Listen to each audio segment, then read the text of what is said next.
Kantara chapter 1। देखो, बहुत कम ऐसी मूवीज होती हैं, पिक्चर होती हैं जिसको सभी लैंग्वेज से इक्वल सपोर्ट मिले। जैसे कि जिस ओरिजिनल लैंग्वेज की फिल्म है उससे तो पैसा वो कमाती कमाती है, उसके अलावा जो अदर लैंग्वेजेस हैं वहां से उतना अच्छा रिस्पॉन्स नहीं दिखता होता है, खास करके जब साउथ की मूवी आती है। पर ये बहुत वक्त के बाद ऐसी फिल्म आई है जिसको सारी लैंग्वेज का इक्वल सपोर्ट मिल रहा है। इससे बात साबित होती है कि कांतारा चैप्टर 1 पैन इंडिया आना डिजर्व करती थी और पैन इंडिया में सक्सेस हो चुकी है। ये फिल्म ब्लॉकबस्टर की तरफ बढ़ रही है, सुपरहिट हो चुकी है। आपको मैं बताने वाला हूं आज ये कितना ड्रॉप ले सकती है और कितने ड्रॉप लेने के बावजूद भी ये पास हो सकती है। प्रॉपर सिंपल वे में बताऊंगा, एक एक चीज बताने वाला हूं। वीडियो को पूरा देखना, एंड तक देखना। कुछ अच्छा लगता है तो चैनल को सब्सक्राइब जरूर करना। कुछ लोग उम्मीद कर रहे हैं 70 से 80%, 75% ये फिल्म आज ड्रॉप लोगी और भाई साहब इसका पहले मंडे के ऊपर ही फिल्म खत्म हो जाएगी। तो उनको हम जवाब देंगे पूरा ढंग से, सही तरीके से। तो चलो शुरू करते हैं। सबसे पहले मैं आपको एक बात बताता हूं कि भाई ऑक्यूपेंसी रेट क्या चल रहा है। देखो, कनाडा की अगर बात करूं तो आज मॉर्निंग ऑक्यूपेंसी जब मैं वीडियो बना रहा हूं तो 41.91, आफ्टरनून 76.52।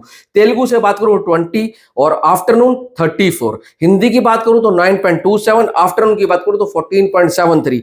तमिल की बात करूं तो 28 एंड भाई साहब आफ्टरनून की बात करूं तो 38.69। अगर मैं बात करूं मलयालम की तो 20.71 एंड आफ्टरनून की बात करूं तो 28.77%। हिंदी की थोड़ी सी कम है। क्यों कम है? क्योंकि हिंदी में शोज ज्यादा है। सारी लैंग्वेज के अगर तुम शोज में ला लो और हिंदी में सबसे ज्यादा शोज हैं और सबसे ज्यादा कमाई करने वाली भी हिंदी लैंग्वेज है। 75 करोड़ नेट हिंदी से आ चुका है। जो इसका लाइफ टाइम था ना पहले वाले पार्ट का 80 करोड़ रुपए हिंदी से, इसने महज 4 दिन में कमा लिया है। इसलिए बोलता हूं हिंदी लैंग्वेज के अंदर फिल्म को प्रमोट करना, हिंदी लैंग्वेज वालों को फिल्म पसंद आना कितना जरूरी है। आपकी जो 2-3 लैंग्वेज मिलाकर कमाती है ना, ये लैंग्वेज अकेले में कमा कर दे देती है। इसलिए मैं बोलता हूं हिंदी मार्केट सबसे मेन है, सबसे इंपॉर्टेंट है। अगर आपको फिल्म को अपनी पैन इंडिया में वैसे रिकॉग्नाइजेशन दिलवानी है और उसको सुपर हिट की तरफ लेकर जाना है, आपने जो मन में आंकड़ा तय करा है, ये मैं प्रोड्यूसर के लिए बोल रहा हूं, पर हिंदी से अगर उसमें 25-35% साथ मिल जाए ना तो वो आपका आंकड़ा अचीवेबल लगने लग जाता है। यही बोल रहा हूं, हिंदी बहुत अच्छा चल रही है और आगे भी चलेगी। अब आपको मैं बता दूं सबसे पहले डे 1 क्या रहा, डे 4 क्या रहा, टोटल कितना हो चुका है, उससे आइडिया लगाएंगे कि ये डे 5 के ऊपर क्या करने वाली है। डे 1 की अगर बात करूं तो 61.85 नेट की बात कर रहा हूं। डे 2 की बात करूं ऑल इंडिया आया था 45.240, थोड़ा सा 26% का ड्रॉप लिया था। डे 3 की अगर बात करूं सैटरडे 55 करोड़ और डे 4 की अगर बात करूं तो 61.50। ये नेट है, नेट डे 4 डे 1 के बराबर चला गया था। टोटल की अगर बात करूं तो 223.75 करोड़ नेट, जिसका ग्रॉस होता है 268, और जिसको वर्ल्ड वाइड में अगर मैं बात करूं तो 335 करोड़ का कलेक्शन ये कर चुकी है। मेकर्स की तरफ से अभी भी पोस्टर नहीं आ रहा है। जो पोस्टर घूम रहे हैं उसके हिसाब से बता रहा हूं 325 से 335, यानी कि 325 टू 335 करोड़ रुपीस कर चुकी है। अब आते हैं मुद्दे के ऊपर कि आज क्या होने वाला है। देखो, डे 1 इसका आया 61.85, हम 61 नेट लेकर चलते हैं। अगर ये भाई 50% का ड्रॉप लेती है तो भाई इसको 30.50 करोड़ करना होगा। अगर 60% का ड्रॉप लेती है तो इसको 24.40 करोड़ का कलेक्शन करना होगा। अगर 70% का ड्रॉप लेती है तो इसको 18.30 करोड़ का कलेक्शन करना होगा। अगर ये 80% का ड्रॉप लेती है तो इसको 12.20 करोड़ करना होगा। जो बोल रहे थे ना कि 80% का ड्रॉप आएगा, 80% का ड्रॉप आएगा, उनके सपने चकनाचूर हो चुके हैं। क्योंकि जब ये वीडियो मैं बना रहा हूं ये 15.25 करोड़ का कलेक्शन कर चुकी है, यानी कि अभी ये 75% ड्रॉप के ऊपर चल रही है। पर मैं आपको बताता हूं कितना कलेक्शन कर ये पास हो जाएगी। देखो, अगर ये 60% का ड्रॉप भी लेती है, यानी कि 24 करोड़ से प्लस लेकर आती है, तो ये बहुत अच्छे नंबरों से पास है। और अगर ये भाई साहब और अच्छा हो गया, ये 65% का ड्रॉप भी मान लो ले लेना, तो भी कोई ऐसी वाली बात नहीं है। पर मैं आपको बता दूं, इसको ब्लॉकबस्टर की कैटेगरी में जाने के लिए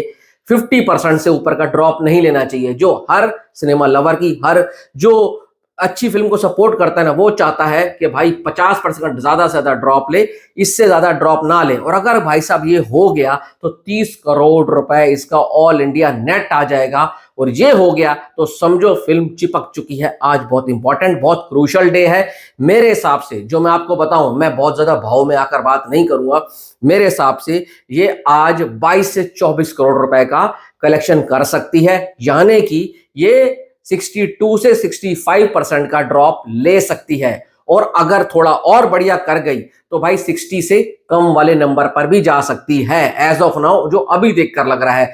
पर तुम ये देख लो, अगर मैं आपको 2-3 पिक्चरों का बताऊं, चाहे तुम पुष्पा ले लो, चाहे तुम छावा ले लो, चाहे तुम स्त्री ले लो, जो बड़ी बड़ी हिट हुई है इस साल में, उन्होंने इवनिंग एंड नाइट ऑक्यूपेंसी से ही सारा पैसा कमाया है। और इसकी अभी evening and night occupancy start भी नहीं हुई है, जब मैं वीडियो बना रहा हूं उससे पहले ही 15 करोड़ का कलेक्शन कर चुकी है। तो कोई बड़ी बात नहीं है 24 से 28 करोड़ वाली अगर ये विंडो में चली गई, अगर वहां चली गई तो बहुत बड़ा ड्रॉप नहीं होगा, जो कि एक फिल्म के लिए अच्छी बात होती है। ऑलरेडी बहुत बड़ा पैसा कमा चुकी है, क्योंकि जिस इंडस्ट्री से फिल्म आती है ना, इसकी जो एक डोमेन कह लो, चाहे तुम इसका दायरा कह लो, बहुत बड़ा नहीं है, सिंपल है, छोटा है। अगर ये तेलुगु फिल्म होती ना तो उसकी रीच बहुत ज्यादा होती है, अगर ये तमिल फिल्म होती तो उसकी भी रीच बहुत ज्यादा होती है।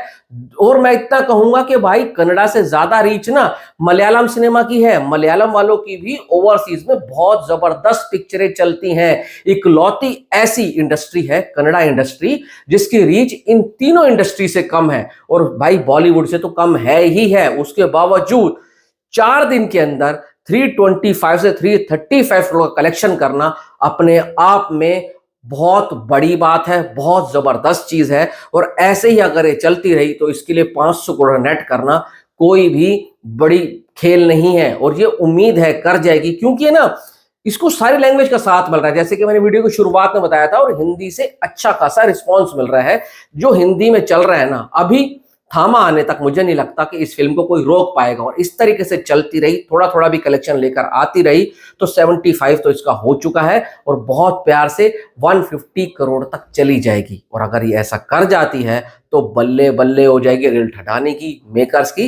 और दूसरी तरफ कन्नड़ा लैंग्वेज तो इसको इतनी आसानी से छोड़ने वाली नहीं है। कन्नड़ा लैंग्वेज वालों ने इसको बहुत प्यार दे रहे हैं, बहुत सपोर्ट कर रहे हैं। और एक और खुशखबरी है कि आई थिंक 8 अक्टूबर से ना इसका Malayalam and Telugu version overseas में लगने वाला है। और अगर ऐसा हो जाएगा तो ओवरसीज की जनता भी इसको और ज्यादा सपोर्ट करेगी। हाँ, एक बात और बता दूं, लास्ट 3rd और 4th डे के ऊपर ना ओवरसीज में, यानी कि नॉर्थ अमेरिका के अंदर, इस फिल्म को बहुत अच्छा रिस्पांस मिल रहा है, क्योंकि इसका वर्ड ऑफ माउथ वहां तक फैल चुका है। और जब फिल्म का वर्ड ऑफ माउथ फैल जाता है तो भाई उसको फिर कोई रोक नहीं सकता। आपकी क्या राय है? आपको क्या लगता है आज ये कितने % ड्रॉप के साथ जाएगी? मुझे जो लग रहा है, मुझे लग रहा है 60% तक का ड्रॉप ले सकती है, जो मुझे अभी सिचुएशन देखकर लग रहा है। आप अपनी राय कमेंट बॉक्स में जरूर देना। Thanks for watching.